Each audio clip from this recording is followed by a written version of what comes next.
Allez, bonjour à tous, j'espère que vous allez bien. Aujourd'hui, en revue de marché, on parlera de BTC qui rejette sur sa résistance. On fera le suivi ici du trade que j'ai pris sur Ethereum. On fera bien sûr une analyse d'Ethereum, analyse également des altcoins. On verra 3 cryptos que vous me demandez d'analyser. Je vous les donne maintenant. J'ai Pengu, Plume et Chainlink. Et comme d'habitude, on cherchera des setups si on peut en exécuter. Avant que je commence, tiens à vous informer, pour le Black Friday, aujourd'hui, j'ai décidé de lancer une promotion sur le programme Crypto Investor. Ça fait un moment que j'avais pas lancé une promotion sur ce programme-là. Pour ceux qui ne le savent pas, Crypto Investor, c'est pour moi le meilleur programme pour investir dans les crypto-monnaies de manière professionnelle. Construire un portefeuille sur mesure. Si actuellement vous êtes perdu, qu'on soit en bull market, bear market, vous devez absolument être en capacité d'avoir une stratégie propre à vous, un plan, un portefeuille sur mesure, savoir où est-ce que vous rentrez, où est-ce que vous sortez, comment bien gérer votre portefeuille.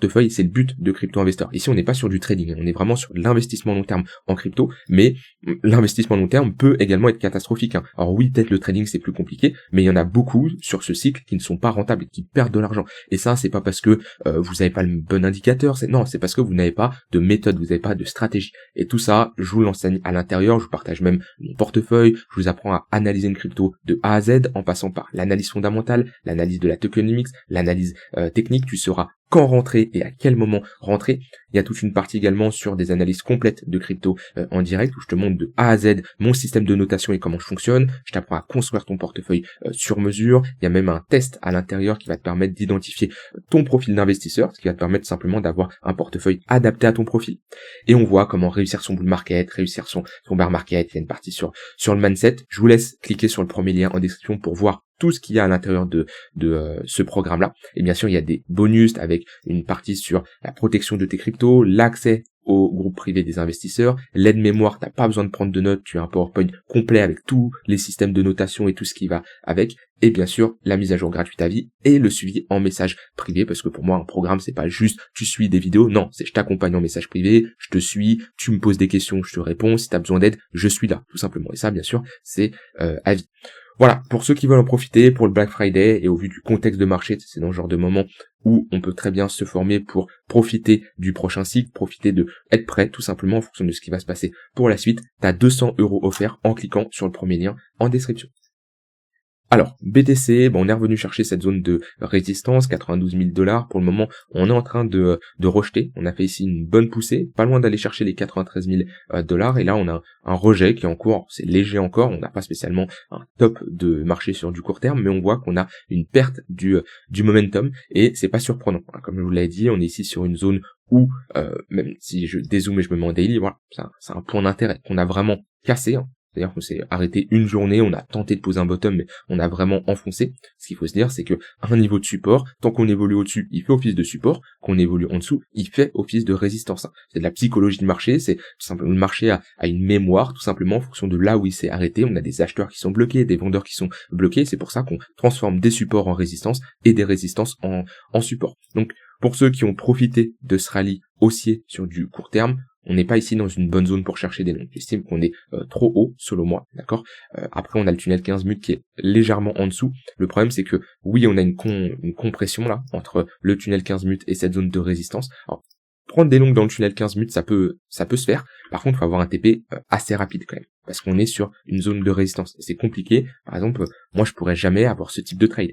Un stop loss éloigné et viser du 2 pour 1 en cassant une aussi grosse résistance. Non, je vais avoir un stop loss beaucoup plus serré pour prendre des profits au moins partiels sur cette zone de résistance. Je n'anticipe jamais la cassure d'une résistance.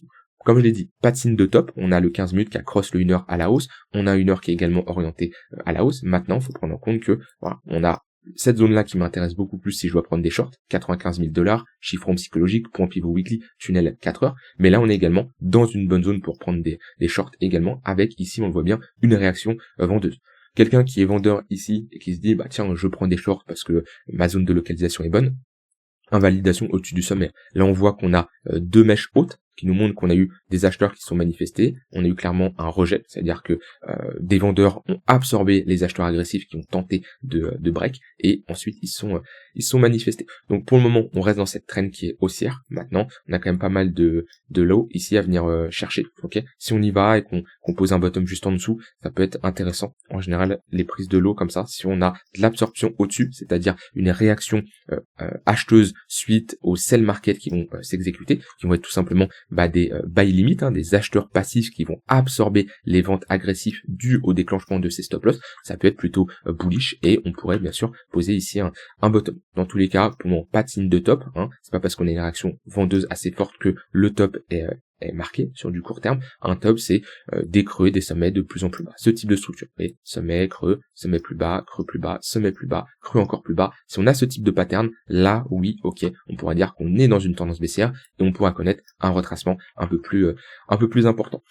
Pour le moment, moi je vous avais dit, quand on a break et eu cette bougie impulsive, je vous ai clairement dit que tant qu'on repasse pas en dessous de ce niveau-là, c'est bullish et on peut aller chercher cette zone de résistance. Ici, le scénario a été validé. Maintenant, on patiente. Moi, quand on est comme ça sur des zones, je préfère être méfiant, ok. Je vais pas commencer ici à m'exciter, à être euphorique, et malheureusement c'est comme ça que la plupart des gens fonctionnent. C'est-à-dire que ici ils ont peur, ils osent pas se positionner, et quand on revient chercher une zone de résistance, ça y est, c'est parti, faut absolument rentrer parce que sinon on va rater le train. Non. Fonctionnez pas de cette manière-là. Soit vous positionnez qu'on a des grosses baisses avec des mèches de type capitulation comme on a eu ici, c'est tout simplement une grosse bougie rouge suivie d'une mèche, ok. Ça nous indique en général que on a trouvé acheteur. Ça peut être bien par des clôtures de position short ou alors des acheteurs qui ont absorbé la pression vendeuse, mais on commence pas bien sûr à se positionner lorsque le rebond a été entamé, d'accord. C'est comme ici, vous voyez, dans une tendance baissière, on a bien sûr des rebonds. Est-ce que vous positionnez ici? Est-ce que vous positionnez ici? Absolument pas, d'accord. Donc soit on attend un pullback, soit on attend un break à la limite, mais là on n'est absolument pas dans une bonne zone. Moi en tout cas sur le BTC, comme je l'ai dit, je reste prudent. D'un point de vue order flow, on a toujours un funding qui est négatif, et là on a une hausse qui est qui est plutôt saine parce qu'elle a l'air d'être drivée par le spot, comme on peut le voir. Maintenant on a un peu d'affaiblissement, mais tant qu'on a un funding qui est négatif, c'est plutôt pas mal. D'accord. Je vous rappelle, le funding, ça permet tout simplement de maintenir un prix sur le contrat perp corrélé au prix du contrat spot. Le funding, quand vous avez un funding positif, c'est les longues qui payent des frais aux short. Quand vous ouvrez une position sur les contrats perpétuels, vous avez bien sûr des frais dus à l'ouverture de la position ou de la clôture de position, mais vous avez également des frais de tenue de position. Plus vous tenez une position, plus vous allez payer des frais. Ou alors, on va vous payer des frais. Tout ça, ça dépend si le funding est positif ou le funding est négatif. Et en général, quand on a beaucoup de FOMO, beaucoup de longues, on va avoir un funding qui va être fortement positif et on va payer des frais. Les frais vont être beaucoup plus importants à payer, ce qui évite tout simplement certaines manipulations et de décorréler de manière trop importante l'écart entre le prix du contrat perpétuel et le prix du contrat spot. Ça décourage tout simplement les gens de longue quand on a un funding qui est fortement positif parce que ça fait payer pas mal de frais. Donc comment on l'interprète assez rapidement, en manière on va dire assez simple, c'est funding fortement positif, pas mal de longues, pas mal de FOMO, funding fortement négatif, pas mal de short, d'accord. Alors ça c'est pas un funding positif, Là on peut le voir, vous pouvez dire waouh, on a des pics énormes. Non, si je me mets ici sur du 1 jour, vous voyez, ça c'est des funding positifs. Ça c'est rien, ça c'est classique, ok. Ça c'est des funding fortement positifs. Ça nous indique souvent on a un prix qui est assez haut, pas mal d'euphorie, ok. Et attention, on a potentiellement ici un top de marché.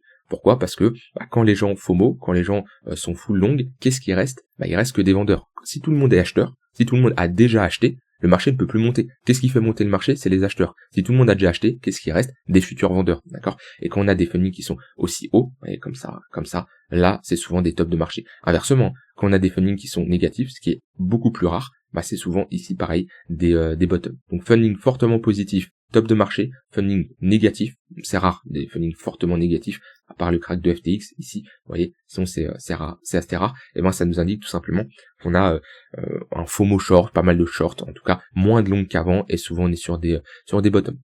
Voilà, en tout cas, là, de ce côté-là, sur l'order flow. Et en général, on aime bien regarder aussi les spreads. Les spreads, je les regarde beaucoup plus pour les tops de marché que les bottoms de marché. Pour les bottoms de marché, je préfère regarder le funding. Mais pour les spreads, les tops de marché sont également intéressants quand on a un prix du contrat perpétuel qui est supérieur au prix du contrat spot. Donc ici, supérieur au niveau 0. Ça nous indique qu'il y a plus de FOMO, il y a plus de gens qui spéculent sur les contrats perpétuels que sur le prix du contrat spot. Et en général, on est pareil sur des potentiels top de marché. Voilà de ce côté-là sur le BTC, j'ai pas spécialement de setup qui vont s'enclencher. J'ai une bonne localisation ici, tunnel 15 minutes et point pivot daily, mais le fait qu'on ait une résistance au-dessus, j'ai pas spécialement un risk reward intéressant. Donc ici, je ne prendrai pas de trade de mon côté sur le BTC. Alors, on fait le suivi sur le trade d'Ether. Bon, le suivi va être assez simple, hein. J'ai clôturé hier à ce niveau-là, 22h55 ici. Pourquoi? Parce que je voulais pas garder ce trade pendant la nuit, tout simplement. Et à ce niveau-là, voilà, c'était le soir. En général, je me couche pas à 3h du mat non plus. Donc, j'ai eu ici un petit affaiblissement. Je vois qu'on perd ce creux-là. Bon, voilà, je suis sorti, ce qui me fait un risk reward d'à peu près ici de mémoire 2,4, un truc comme ça, 2,5. Donc voilà, dans cette zone-là. Un trade de suite tendance, hein, que j'avais pris, pullback tunnel 15 minutes, point pivot daily, réaction acheteuse, je rentre en position. Alors oui, hein, si j'avais gardé ma position, on peut toujours faire des si, voilà, si j'avais mis un stop loss au-dessus de ce sommet-là, j'aurais eu un risk reward plus important. Mais voilà, on voit qu'en tout cas, le tunnel 15 minutes fait office de support toujours pour le moment sur Ether, et j'ai pas eu de setup à ce niveau-là parce que je n'étais pas devant les écrans vu que c'était la nuit. Donc voilà, petit trade. En ce moment, je prends un peu moins de trade au vu du contexte de marché qui est un peu plus compliqué à trader. Pas plus compliqué, non, c'est pas les mots que je voulais utiliser. J'ai tout simplement moins de setup qui s'enclenchent. Et quand j'ai moins de setup qui s'enclenchent, je ne force pas les setups. Mon but, c'est pas de forcer un setup. J'ai mes règles, ok, j'ai mes conditions. J'ai différents setups, hein. Ça peut être des setups de suite tendance, ça peut être des setups de reversal, voilà. J'ai plusieurs types de setups. Et mon but, tout simplement, c'est de faire soit de la continuation de tendance, soit, comme je l'ai dit, des setups de reversal ou d'autres setups, je vais pas tout vous montrer ici, qui me donnent un ensemble de règles. Si ces règles sont respectées, je rentre en position. Si elles ne sont pas respectées, je ne rentre pas. Mais je ne force jamais un setup. C'est la pire des choses à faire, parce que c'est tout simplement ne pas respecter son plan, et je vous le dis clairement, vous allez le regretter si sur du long terme, vous ne respectez pas votre plan de trading. Sur Ether, on en est où? On a toujours ce rebond en V-bottom. Bon, déjà, rappelez-vous, les rebonds en V-bottom sont très souvent amenés à être retestés pour soit avoir une poursuite, soit transformer ça en W. C'est très rare qu'on part directement to the moon. Vous voyez, on a des rebonds comme ça, rebond ici en V-bottom, hop, on voit bien, baisse, rebond en V-bottom, on le reteste. Qu'est-ce qu'on peut avoir ici? Baisse, petit rebond, on reteste. C'est très rare qu'on repart to the moon, d'accord? Et hop, rebond, là on le reteste même plusieurs fois. Ça peut arriver, hein, de repartir en V-bottom, mais c'est assez rare. Et au vu de la structure ici qui a été cassée, moi ça m'étonnerait pas de latéraliser, passer un peu plus de temps pour poser un plus gros bottom. Alors c'est soit on pose un bottom ici, par contre si ça tient pas, pour moi c'est toujours le scénario de revenir chercher les $2200, qui là, oui, ça sera une très bonne zone de localisation sur Ether pour se positionner sur du long terme. Maintenant, pour le moment, comme j'ai dit, je reste méfiant, que ce soit BTC, Ether, les autres altcoins. J'ai augmenté, comme j'avais dit, mon exposition sur BTC légèrement, mais j'attends d'avoir de meilleures confirmations sur Ether. Toujours ici dans une dynamique baissière, on met des moyennes mobiles, ok. On voit que les moyennes mobiles moyen long terme, 4 heures, un jour, sont orientés à la baisse. Alors oui, par contre, sur du court terme, on a un rebond. On le voit bien. Le 15 minutes qui est ici au-dessus d'une heure, qui fait office de support depuis un long moment. Il y a bien de quoi faire de la continuation de tendance sur Ether. On le voit bien, tendance baissière, 15 minutes orientée à la baisse. On rejette à chaque fois qu'on y va. On le break, on le flip en support. Et là, on a une bonne dynamique qui est haussière. Maintenant, la tendance long terme prime sur la tendance court terme. Alors, pas si vous faites du trading court terme, mais sur l'orientation, on va dire, du prix. Et si j'ai une tendance qui est baissière, j'aurai plus de chances sur du long terme d'avoir une continuation de cette tendance à la baisse. Et après, sur Ether, c'est vrai que c'est une charte qui, techniquement, fondamentalement, ça reste toujours un projet très prometteur, bien entendu. Techniquement, c'est vrai que ça, c'est pas terrible. Le fait d'avoir été faire ici un nouvel ATH et d'avoir réintégré, c'est moche. C'est moche. Et c'est pas la charte la plus bullish, dans le sens où on est dans un range long terme, au lieu d'être tout simplement dans une tendance haussière comme le BTC fait. BTC, cycle après cycle, c'est ATH sur ATH. Ok. Sur Ether, c'est la première fois qu'il nous fait pas un ATH. Après, la première fois, c'est pas comme si on a 30 cycles d'historique, hein, mais voilà. En tout cas, ça nous montre qu'on a un affaiblissement sur Ether. Et là, ça se traite tout simplement comme un range. Pour le moment, tout ce qui se passe vers les 3000 ou au-dessus, c'est pas terrible. 3000, c'est un niveau qui m'intéresse, ok, mais faut prendre en compte que on est quand même sur un milieu de range, qui n'est pas la zone la plus intéressante. Maintenant, si on perd les 3000, comme je vous l'ai dit, 2200, on les a perdus les 3000, on a une réaction acheteuse quand même. Alors, ce niveau des 3000, hein, c'est jamais une zone précise, enfin un niveau précis. Moi, je fonctionne jamais par un niveau de prix au dollar près, je fonctionne toujours par zone d'intervention. On voit bien qu'entre ici les 2008 et les 3000, voilà, elle est là, notre zone d'intervention, où on peut potentiellement consolider pour le moment. Pareil sur Ether, pas de trade. Ici, j'ai pas de setup qui vont s'enclencher. Je le sais déjà d'avance. Et dans tous les cas, je suis quelqu'un qui n'a pas besoin de prendre 40 trades par jour. Bon, ça peut m'arriver dans la semaine d'avoir seulement 3-4 trades et ça me suffit largement. Cherchez à trader mieux plutôt qu'à augmenter votre nombre de trades. Ça sert tout simplement à rien. Au niveau des altcoins, bon, on n'a pas spécialement de grosses altcoins qui sortent du lot. On a Kaspa qui est toujours dans son rallye ici aussi. Vous voyez, j'aime bien faire ça comme je fais actuellement, c'est de prendre 3 altcoins que vous demandez d'analyser et en plus prendre une altcoin que moi je choisis. Pourquoi? Parce que je vous l'ai dit ces derniers temps, c'est une altcoin qui sort du lot, qui se décorrèle. D'accord? On l'avait vu encore, je crois que c'était hier. On était dans le tunnel 15 minutes. Non, c'était pas. Non, je confonds avec une autre. Mais dans tous les cas, Kaspa, toujours dans cette trend qui est haussière, c'est l'alcoin qui sort du lot, ce qui me permet ici, hop, avec ce type d'outil de voir que sur la semaine, c'est l'alcoin qui a le plus performé. Alors, il y en a d'autres, WIF, INJ, bien entendu, mais la meilleure altcoin ici qui a le mieux performé, c'est Kaspa. Ça me montre tout simplement qu'il y a une décorrélation entre Kaspa et les autres cryptos.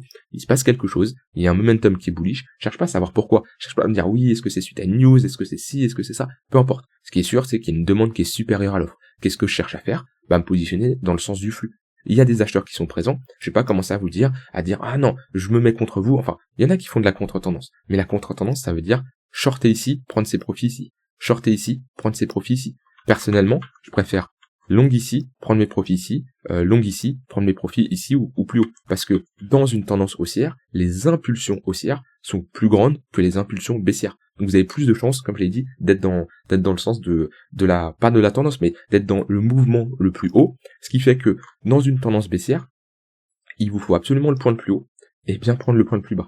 Que dans une impulsion haussière, ici, si vous ratez un peu votre entrée, vous n'avez pas un point très bas ou un point très intéressant, vous rentrez en cours, vous pouvez quand même vous en sortir, parce que les impulsions sont plus importantes. Mais en tout cas, Kaspa, toujours une altcoin à surveiller, on a potentiellement de l'affaiblissement ici, on le voit bien, on rentre potentiellement dans un range, mais la trend reste haussière. Alors, les altcoins que vous me demandez d'analyser, j'ai Pengu USD, hop, je prends ça, moi, Bitstamp, je sais pas si j'ai tout ici. Il y a des altcoins que j'analyse tellement d'altcoins, la vérité c'est que des fois, je me souviens pas si j'ai toutes les charts. Je crois que là j'ai tout. Il y a des Pengu, je l'ai analysé plein de fois, mais c'est juste que j'ai plus le souvenir de si j'ai toute la chart ou pas. Alors, ouais, j'ai tout à ce niveau-là. Parfait. Alors, Pengu, on en est où? Bon, globalement, on peut dessiner ici un mon carré, il est là. On peut dessiner un range long terme. On est bloqué entre deux bornes, une extrémité haute vers les 4 centimes, 0,045, une extrémité basse vers les 0,005. Ce qui fait qu'on a quand même de l'amplitude. Voilà, entre le bas et le haut, on a quand même une bonne amplitude.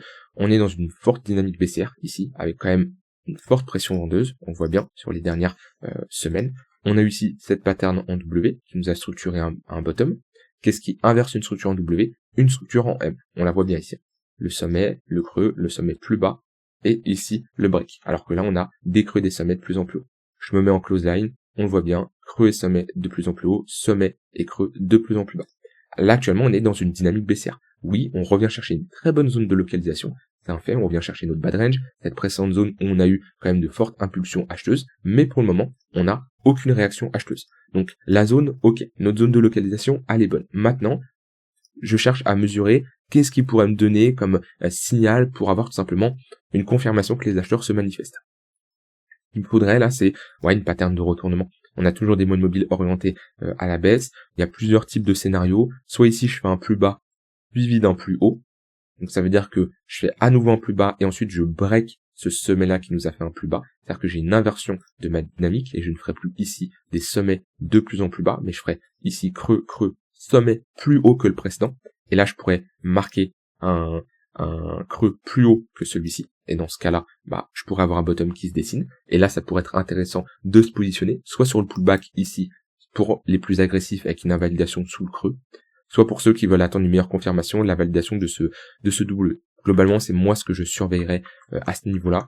Et si vous positionnez vraiment sur du plus long terme, attendez en weekly d'avoir une meilleure structure, un ravalement, quelque chose qui nous montre que les acheteurs sont là. Parce que pour le moment, attention, ce type de crypto, ça peut aller très vite.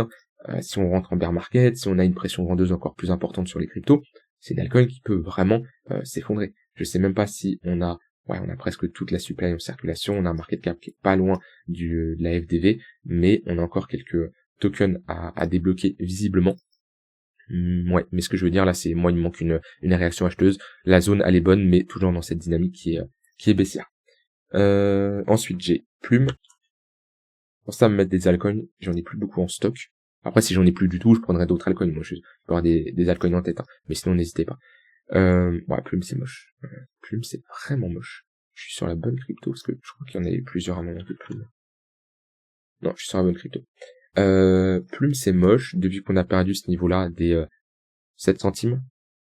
On est sur un moins 67%. Vous voyez, c'est là l'importance d'avoir des stop loss. Beaucoup négligent les invalidations, mais quelqu'un par exemple qui se dit tiens, ici, hop, on a ce niveau de support. Et tac, quelqu'un qui se dit très bien, ici j'ai une fausse cassure, réintégration, allez, je me positionne au moment de la réintégration. La personne professionnelle met un stop loss en dessous. Elle se dit ok, on passe en dessous, on clôture en dessous, ici je me barre. Voilà. Ça c'est une entrée professionnelle. La personne prend une perte, mais c'est comme ça fait partie du trading. Par contre, la personne qui n'est pas professionnelle dans son approche, ici elle met pas de stop et elle se mange en plus à moins 63%. Puis ça c'est une crypto qui ne retournera jamais à son ATH. On a trop fondu, là on a trop baissé. Moins 90, très peu probable qu'on retourne aussi. On a peut-être en plus une token mix qui est pas terrible. On le voit bien. Toute la supply n'est pas en circulation, 31%, c'est-à-dire qu'il va y avoir des jetons qui vont être débloqués, ça va réduire la rareté, mettre une grosse pression vendeuse. Ça c'est une crypto qui fera ATL sur ATL, all-time low sur all-time low. Ça peut short, bien sûr. Si on fait de la continuation de tendance, c'est le même principe que n'importe quelle crypto. Vous mettez des moyennes mobiles, et regardez le tunnel lunaire. Regardez, hop, pullback, tac, pullback. On le break, très bien. On va chercher le 4 heures, pullback, on rejette à nouveau. Ça c'est une crypto. Vous avez juste à mettre des moyennes mobiles, hop, on se met même sur du plus court terme si vous voulez. Regardez le 15 minutes. Tac.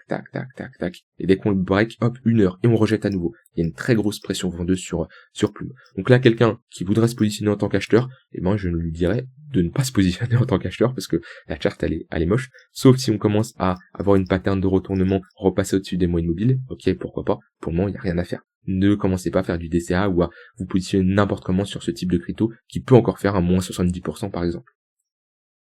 Dernière crypto, Link.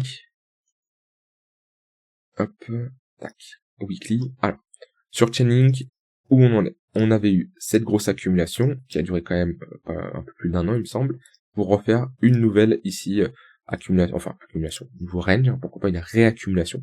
On est plutôt vers l'extrémité basse, donc plutôt une zone où on va chercher ici des longues, tout ce qui revient chercher entre les $10, 10, $12, c'est une bonne zone de localisation pour chercher à se positionner, d'accord?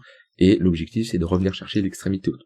Ce qu'on veut éviter sur Chainlink, c'est vraiment clôturer sous les $8. J'ai envie de prendre cette bougie impulsive comme point de référence d'invalidation. Si on commence à vraiment clôturer en weekly en dessous de ce niveau-là, ça veut dire qu'on aurait la confirmation qu'on casse ce range par le bas et également qu'on a une réintégration de ce range-là. Et on réintègre la bougie impulsive qui nous a break ce range. Honnêtement, si on fait ça, pour moi, il y a de très fortes probabilités d'aller faire un plus bas. D'accord? Et connaître encore, là on serait sur une baisse de moins 50% à peu près, moins 40. Chose qui est pas la probabilité la plus élevée, mais qui ne doit pas être non plus écartée dans vos scénarios. Par contre, là, la chose la plus probable, c'est de réagir encore sur l'extrémité basse, parce que c'est ce qu'on a fait 1 fois, 2 fois, 3 fois, c'est notre bad range, c'est une bonne zone pour chercher des longues, et classique, un TP partiel milieu de range, un TP total ou partiel à nouveau extrémité haute, puis après on peut visiter, si vous voulez, hop, garder une exposition, voilà, on a les 34 $, c'est une bonne zone. Après, on a la TH, on a bien sûr plus haut au cas où Chainlink veut pousser. Ce qui est sûr, c'est là, ouais, on est dans une bonne zone, mais pareil, un peu comme toutes les cryptos, ce qui est normal au vu de la baisse qu'on a connue ces derniers temps, il nous manque ici une réaction acheteuse. Pour le moment, on est toujours dans cette pression baissière avec ces moyennes mobiles orientées à la baisse. Voilà, je vous laisse avec ça, j'ai fait le tour de mon côté. Pour ceux qui veulent profiter du Black Friday, vous avez 200 € offerts sur le programme Crypto Investor en cliquant sur le premier lien en description. Je vous souhaite une très bonne soirée, je vous dis à demain pour une prochaine vidéo. Bye bye.